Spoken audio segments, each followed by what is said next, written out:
qu'Akadosh Baruch Hu, il vous donne la santé, la joie, la prospérité. Nos sages y disent que à Rosh Chodesh Elul, lorsque Moshe Rabbeinu est monté dans le ciel pour apporter les deuxièmes tables de la loi, les premières il les a cassées.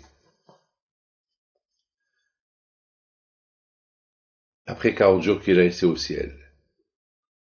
Après il est remonté au ciel, encore prier pour les bénis d'Israël, pour que le bon Dieu leur pardonne la faute du veau d'or. Moshe Rabbeinu, il n'a pas beaucoup réussi. La deuxième fois. Mais toi, Akadosh Baruch Hu lui dit, bon, maintenant Moshe, je pardonne la faute des bénis d'Israël, alors maintenant tu remontes, encore une fois, je vais te le redonner.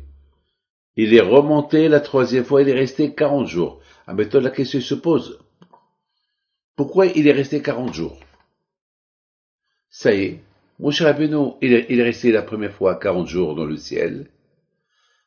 Il a reçu le table de la loi, il les a cassés parce que les Juifs, ils ont fait le veau d'or. Très bien. Il est monté la deuxième fois pour prier. Très bien. Alors pourquoi je ne lui ai pas donné la deuxième fois? Pourquoi il a fallu la troisième fois? Et pourquoi il devait rester encore 40 jours? Je comprends pas. On fait une queue une fois. Parfois on fait une queue une deuxième fois. La troisième fois, tu n'as pas besoin de faire la queue, ça y est. Elle te connaît dès que tu arrives. Elle t'appelle. Allez, tiens, tu as le temps de ticket. C'est pas fait de faire la queue. Lorsqu'on nous connaît, on nous connaît. On fait la queue lorsqu'on ne nous connaît pas. Lorsqu'on nous connaît, ça y est, on s'arrange. Bon, une fois, ça m'est arrivé que j'ai pris la queue, quelque part, et après, je me suis rappelé que j'ai oublié ma valise. Je suis sorti de la queue, j'ai repris la valise, et je suis retourné, et il y a quelqu'un qui me dit, non, il faut prendre la queue. Et tout de suite, la personne qui s'occupe des gens qui fait passer, elle a dit non, il était là déjà, il peut passer. Donc voilà, je suis passé. Alors, je comprends pas pourquoi Moshe Rabbeinu, encore une fois, pour recevoir les deuxièmes tables de la loi, il faut qu'il attende encore 40 jours. Vous savez c'est quoi la réponse? Hachem, il est très intelligent. Hachem, il a voulu combiner que maintenant les Juifs, avec toutes les fautes qu'ils font toute l'année, ils ont besoin de 40 jours pour éliminer toutes les fautes qu'ils ont faites toute l'année. Donc on a besoin de tout le mois d'Elul, et bon Hachem, on a la Elula de Rabbi Himpito, le mois d'Elul à Essaouira, et on a besoin de Rosh Hashanah et de Kippour, et c'est à Kippour que le bon Dieu nous pardonne. On a besoin. Pourquoi 40? Parce que le bébé, il se forme dans le ventre à sa mère après 40 jours. Moins de 40 jours le bébé, et c'est pas un bébé. Lorsqu'une maman est enceinte, pour que le bébé, il se forme, ça lui prend 40 jours. Alors, on a besoin que chacun de nous, pour qu'il se forme, pour que le bon Dieu puisse lui donner le tampon, je t'ai pardonné, il faut 40 jours. Vous savez que la Gemara, elle dit qu'une femme, qu'elle est enceinte, et qu'elle est enceinte moins de 40 jours, c'est pas un bébé. Et c'est rien du tout. C'est wallo. On appelle ça reh. C'est du vent. C'est rien qu'après 40 jours que le bébé se forme. Alors Hachem, il nous forme après 40 jours. C'est pour ça qu'on a besoin du premier Elul jusqu'à Kippour. 40 jours. Et à Kippour, on reçoit le cachet. Je t'ai pardonné. Donc, vous voyez, Rabotai, que Hachem, il a voulu nous... C'est pas qu'il va nous dire, allez, je t'ai pardonné, comme qu'il a dit. Non. Hachem, il veut nous renouveler. Et c'est la raison pourquoi les Juifs, lorsqu'ils ont vu Moshe Rabbeinu qu'il est monté au ciel le premier jour de Elul, ils ont commencé à faire les Slehot. C'est pour ça que nous, les Sfaradim, on fait les Slehot, le Rosh Chodesh Elul, parce qu'à partir de Rosh Chodesh Elul, les Juifs, ils ont commencé à sonner le chauffard chaque jour, pour ne pas faire une autre faute. Chaque jour, ils sonnaient le chauffard. Chaque matin, ils faisaient comme l'homme. 1 jour, 2 jours, 3 jours, 10 jours, 30 jours, 31, 40 jours. il savait qu'aujourd'hui Moshe Rabbeinu va descendre. Et il est descendu à Kippour. Je voudrais, mes amis, raconter une belle histoire qui s'est passée au Maroc. J'ai préparé la Hilula de Rabbi Pinto il y a une quarantaine d'années, même un peu plus. 40.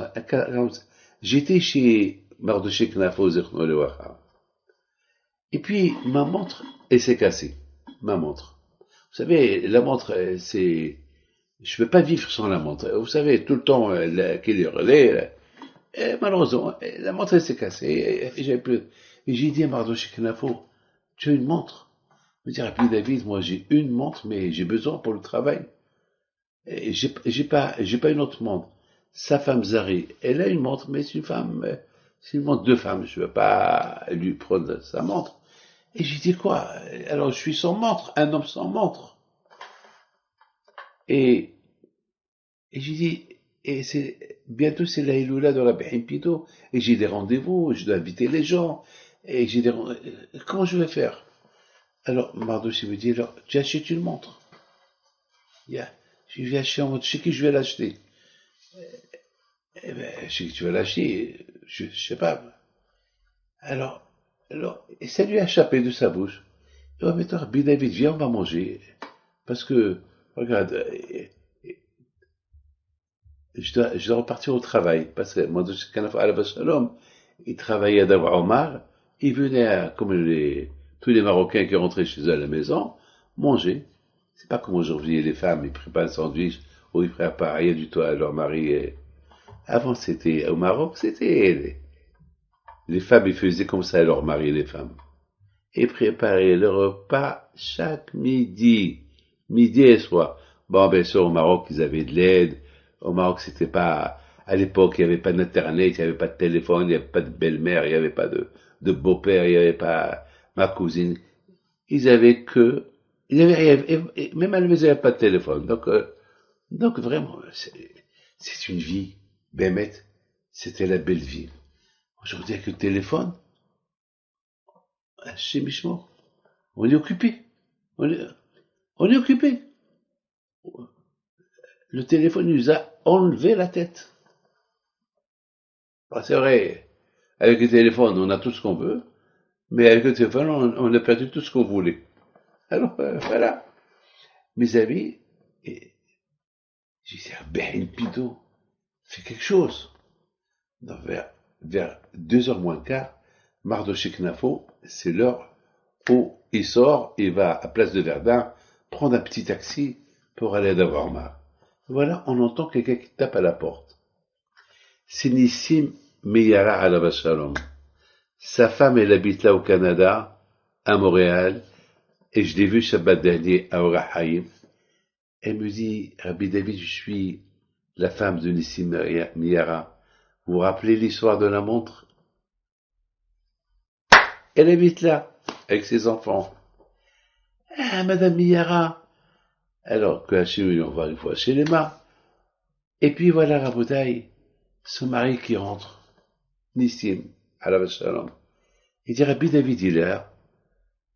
Alors, Mardoché Knafo lui dit, ça va, tout va bien, il s'y la baisse. Il lui dit, ben oui, mais, je prenais un peu la sieste, j'ai rêvé son grand-père, Behim Pinto, il me dit, Nissim, toi tu as 2 montres? Qu'est-ce que je veux faire avec 2 montres? Garde donne une pour David. Mon petit-fils, il est chez Mardoché Knafo. Alors je me suis réveillé, et encore je rêverai Behim Pinto, encore une fois, 2 fois. Alors, est-ce que, David, est-ce que tu as besoin d'une montre? Alors Mardoché Knafo, il le regarde. Je dis, ça fait 1 heure qu'on parle de la montre, il n'a pas de montre. Il a appelé son grand-père pour qu'il envoie quelqu'un qui lui donne une montre, voilà. Rabbi Pito, il est venu chez Taoreo. C'est de la folie ce rêve-là. Il s'est passé le mois d'Elul. Ça veut dire que les tzadikim, ils sont pas morts. Les tzadikim, ils sont vivants. Voilà. Dommage que je l'ai appelé pour une montre. Dommage que je ne l'ai pas appelé pour autre chose. Allez, que le bon Dieu vous protège, vous donne la santé, Amen, que la santé.